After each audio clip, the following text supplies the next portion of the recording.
In 1949, the General Council finally came out into the open.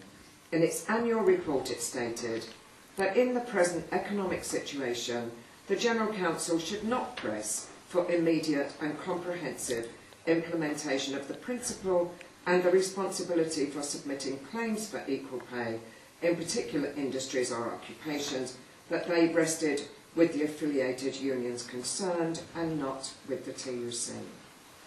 So the TUC, the overall body responsible for looking after the terms and conditions of workers, washed its hands completely of any effort, any extra engagement in ensuring that those women workers who paid their union dues just the same as the men did were actually going to get the support and help of the governing body of the Trades Union Congress.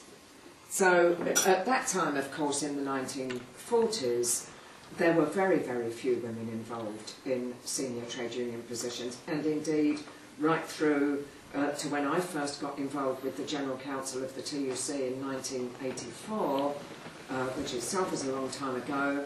At that time, there was only one woman General Secretary of a trade union, and that was a very, very small union. So these decisions that were made by the governing, ruling bodies that could have made a difference, completely controlled by men who themselves were not prepared to take the courageous step of saying, we've got to do something here for everybody, because it would upset the men. If you raise the women's pay, then the differentials between their wages and the wages of men would narrow, the men would get upset by that. So the kind of stepping back has been how it's gone over many, many years. In 1968, just before the Equal Pay Act was brought in, there was a conference at the TUC that was held in order to consider the question of equal pay. And a woman there who was a member of the National Union of Public Employees, this is one of the unions that has now become part of Unison, NUPE as it was known, was the union that, largely speaking, represented many, many women in the low-paid areas of the public sector, in hospitals and local authorities. And this woman says, in 1968, bear in mind, we have had reason and argument for more than 80 years without any effect. When it is realised that women are often employed because they are cheap labour, and that, as such, they may menace the well-being and employment of those men they replace, the trade union movement may then do more than pay lip service to equal pay or pass pious resolutions year after year. She says, I work in a hospital. In hospitals, the women switchboard operators carry the main bulk of the responsibility, but they receive 2/3 of the pay of a male porter who may come up to take their place while they go to the lavatory. Now, the interesting thing about this is, within the public sector, the health service and local government, there are currently outstanding claims for equal pay by women workers which amount to millions and millions of pounds. There have been job evaluations done within the health service and within local government in recent years which have upgraded women's pay claims, upgraded their status, and nobody anywhere is at the ready to put the money, their hand in their pocket and come up with the money to accept those legal claims. The claims have been through the tribunals. They are currently, some of them, going through the Employment Appeal Tribunal. And the bill, at the end of the day, because this has gone on for so long, and because these women can make their claims back from 6 years back from when the argument first started, the bill is huge, absolutely huge. So while we think 1968, that was a long time ago, what does that mean? It still means that women in those jobs are still being paid less than the value of their jobs, and they've still got legal claims outstanding which have still never been accepted. And I would argue that had, over that period, the unions involved had more women in senior positions to press the case, had the TUC been more brave, had government had more women in positions that would accept that women must be paid what they're worth, that we can't keep on saying, wait till next year, dear, you know, maybe we'll sort that out sometime soon. We can't keep on saying that, and somebody at some point has got to have to bite the bullet of this.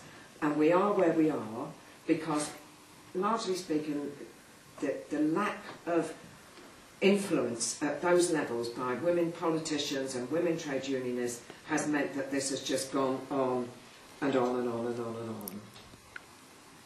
And so we continue now with claims on equal pay.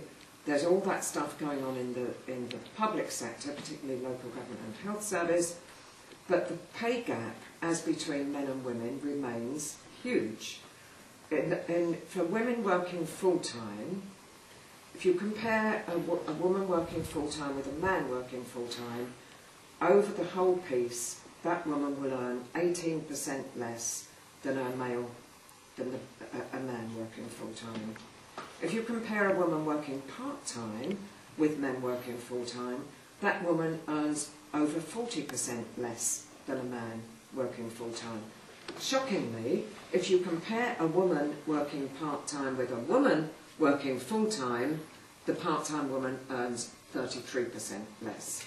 So part-time jobs are almost entirely at the bottom end of the ladder. They're almost entirely the low-skilled and the low-valued jobs, and loads of women, of course, do work part-time because that's the way in which they manage to sort out their opportunities to earn money and the requirements of looking after their domestic responsibilities, which still fall largely upon women, of course.